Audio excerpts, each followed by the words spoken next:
Hello there, the internet. Hope you're all well. Thank you very much for stopping by. I've got another product review for you today. Today I am looking at the Canon. How are we pronouncing that, viewer? Is it LEGRIA? I'm going to go with LEGRIA. Canon LEGRIA HF G70. It's a bit of a mouthful. But I've been very fortunate to have been given this by Amazon to test. I've had it for about a month now, and I've been able to put it through the paces with the kind of things that I usually use video cameras for. And, well, you're looking at it, looking at me through it at the moment.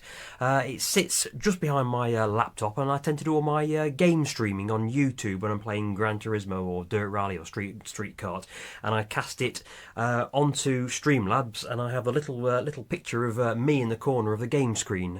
Beyond that, I also use it for this purpose, for doing Amazon videos. It's usually fixed in position either on one of my tripods around the room or on this cantilevered arm as it's currently on at the moment, so it doesn't need to go very far. I don't use it for much in the way of outdoor purposes. It's basically a glorified webcam, and on that purpose it's very, very good. Now, obviously, one of the problems of reviewing a video camera is if you're using the video camera, you can't really show a great deal of it. So I'm going to swap to my old Logitech Brio 4K webcam that I've traditionally used for these sort of things. And I can speak to you while looking at the camera at the same time. So I'll catch you in a moment. Okay, now you can see it. There it is. There is the Canon LEGRIA HF G70. Honestly, Canon, you need a better name than that.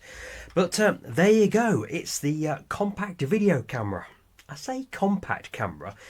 This was my compact video camera from 20 years ago, and what's gone on there? I thought things got smaller as they got newer, but no, this is the new camera, and it's a traditional video camera.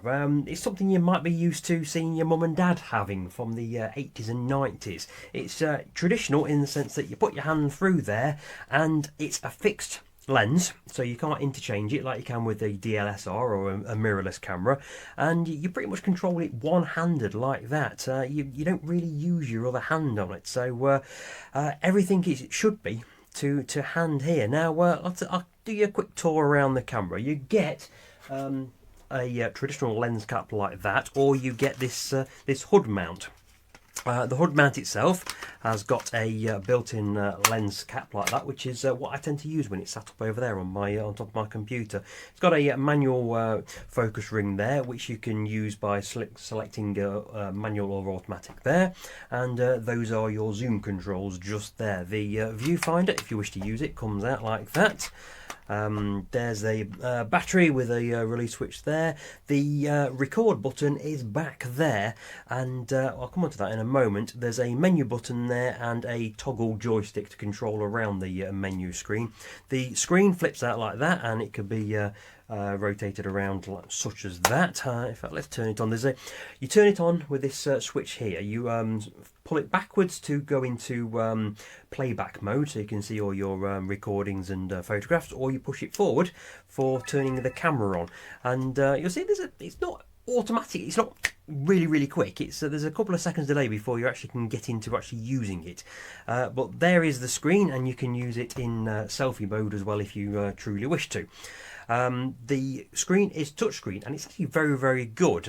It's not a clunky type screen that I've used on a lot of things. It's pretty responsive, and which is good because I'm not too keen on this menu system here. It's awkwardly placed. That menu button, you can see I'm reaching for it there. Doesn't fall to hand quite so easily, and the joystick it's okay, but navigating around the menus isn't brilliant, if I'm totally honest with you. You'll notice there's a number of buttons dotted around which have got numbers on them, which they are personalisable. Within the menu system, you can choose a number of options for those buttons to control, which is great, and there's a lot of options, but the one that I really wanted isn't there. You see, when you're in selfie mode like that, as I am when I'm up on the tripod over there, you're recording from the front of the camera, and the button to record is on the back of the camera, and it's in an awkward position. It's kind of surrounded by lots of things, so you could ideally do with one of those two personalisable buttons being a record button, but they don't give you the option to do that, which is annoying. It really is a shame, that is, because that's something I'm really missing, and I imagine there's a lot of people who'll be doing that. Now, for me, it's not a massive problem because I tend to use the software within Windows and Adobe to manually record what the camera is doing rather than using a physical button on here. I do it on the computer, so it's not an issue. But that's not the same for everyone. It's just a little bit awkward. Beyond that, the screen cover here also hides the memory card slot, which is also hidden by another little window there. And inside, if I just turn the camera off before I start pulling things out, you've got two memory card slots. So in there, you've got memory card with it's an SD memory card, and in there is another SD memory. Actually, it's a micro SD card. It's inside an adapter there, but that's actually really quite good. So that safeguards against any memory card failure, which is really good if you're doing some videoing, because you don't want to lose any footage just because the memory card's gone down. You can set up the memory card function to either to record, say, copy what's recorded on one, copy automatically on the other, or you can set it up so that perhaps that's just recording video and that one's recording photography, which is quite useful. I quite like that. Worth pointing out that while this camera is capable of recording in 4K, it's only recording 4K if your memory card is up to it. When I first put in the old memory card, a message came up on the screen saying, nah, it's not good enough, you can only record in full HD. So I had to go out and buy this particular memory card. It's a Lexar Professional 1667X, which has got 250 megabytes per second. It's highly rated on Amazon, that's where I got it from. And it's a good memory card. I've been using it for the last month. Yeah, like I say, I've had the camera for a month now, and for my purposes, it's been really good because it's just sat up there, it's not going around. But although it says compact, it's still quite a bulky, heavy thing, and it wants to rotate that way. So it becomes quite tiresome to use it for long periods of time. We went out for a big dog walk with a load of fellow border collie owners at the weekend. There's about 30 of us, and I actually started off with this camera in my hand for the first 2 minutes or so. I had this camera in my hand, and then at some point I picked my iPhone out of my pocket and put this in my bag. Every intention of going back to it, never went back to it, which perhaps says quite a lot that while it's a really good video camera, I was actually more comfortable just using the camera on my iPhone, and I think you'll find the same thing as well. As a fixed camera sat on top of a tripod, yeah, it's really good, but as a mobile camera, it's bulky, and I can see why people have gone away from using these traditional video cameras and using either DSLRs or mirrorless cameras, or even compact cameras. The Sony ZV range of compact cameras that content creators favour, they are really good, and most of them are cheaper than this. Certainly the two lower end of the range ones, which can rival this for most reasons, they're a lot cheaper. This, at time of testing, was £1,089, which is quite a lot of money, and it kind of sits in a mid-range. You've got the cameras around the £600-700 range, which will do most things for most content creators, and they'll be more than happy with those kind of cameras. They've kind of got fixed lenses as well, so I think one of them has got a changeable lens, but for a lot less money you can get a camera that does pretty much everything that this does, and will be a better photography camera. This does photographs, but you would never buy a camera like that to take photographs. It's purely really for videoing. And if you were a serious video creator or filmer, you would be more interested in buying something like the Panasonic S5 II, superb camera, or the Fuji X-T10, is it? Or the Sony Alpha range. Cameras which are perhaps £2,500, so twice as much as this, but give you so much more functionality as a content creating video camera device. Really be looking at, and they come with all the codecs, such as the Apple codecs, and everything you could possibly want for filming and making sure you get the correct broadcast format. This has been a really good camera to use over the last month, but would I buy it myself? I don't think I would. I mean, it is really good. I do like the touchscreen is really good. I could do with a bit more articulation in that, which is kind of commonplace really. There's only a few cameras that have multiple articulating screens such as that. We've got a cold shoe, which is ideal really. I've got a number of things that I use. For example, I use these cold shoe attachments. If I can actually get this thing to fit in here, there you go. which allows you to do a number of things. Firstly, you can carry it such as like that if you really want to, but then you can start adding things like, if you're going to be out and about, get yourself an external microphone. That's a Rode external microphone, and that slides into there. And this brings me to my next point. You have got a port in here with a number of connection sockets, and they are actually pretty good. You have a headphone socket, which not all video cameras have, and a microphone socket, which if you plug that in, that will take precedence over the built-in microphones, and that, with a dead cat like that, will minimise wind noise when you're out and about. It's also got a USB stroke Thunderbolt port, get that right. Thunderbolt port there for transferring straight to your computer if you so wish, and that's how I connect. I have a Thunderbolt cable plugged straight in from there into my back of my laptop, and I can stream exactly what I'm seeing live from there onto the computer, and it's instantaneous. It's really good, and also it works with this. You might see in shot is my Blue Yeti microphone.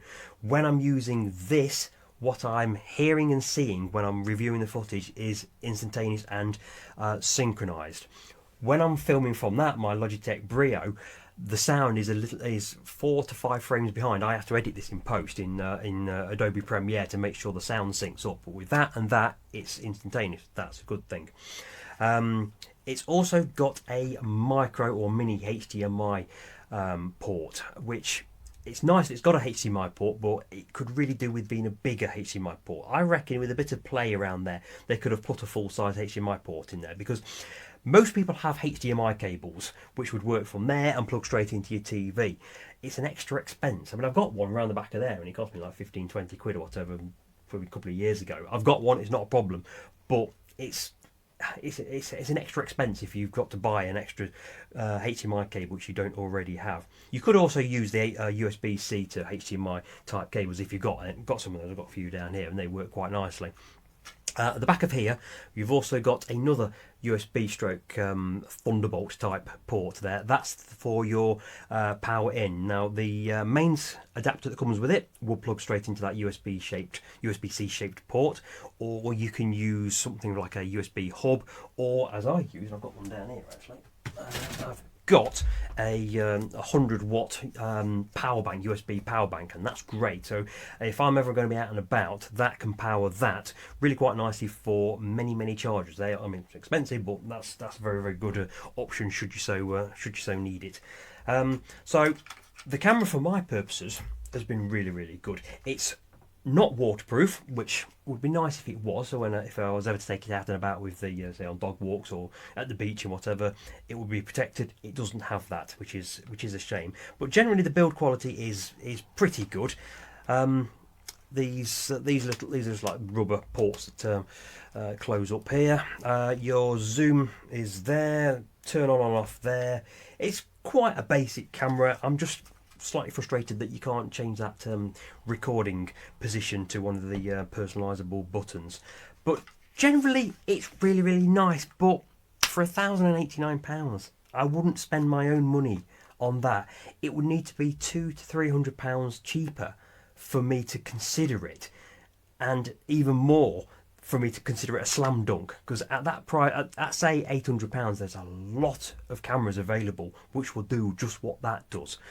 As a test function, as a test item, yes, it's been great to do what I've been able to do with it. I mean, to me, it's a glorified webcam. I mean, it's so much better than that camera, which cost me about £200, but it's over 5 times more what that cost me. So it's not really a justifiable expense. It's lovely.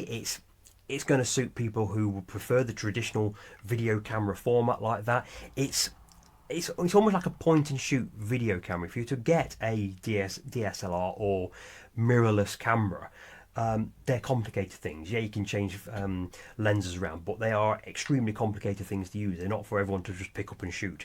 That does. You can just turn it on, press record, and off you go. You're going to get some good footage. It's got a inbuilt stabilizer in there. It records 4K with the correct video card, as I say, or at full HD, which is what your 1080p, at up to 50 frames per second. You could do 25 frames per second or 50 frames per second at full HD. So it's pretty decent, but there are better options out there on the market. It's a decent camera, but I can't bring myself to say I will pay £1,089 at time of testing to buy it myself. There are better options out there. Good camera, but not the best out there. Sorry, Canon. See you next time.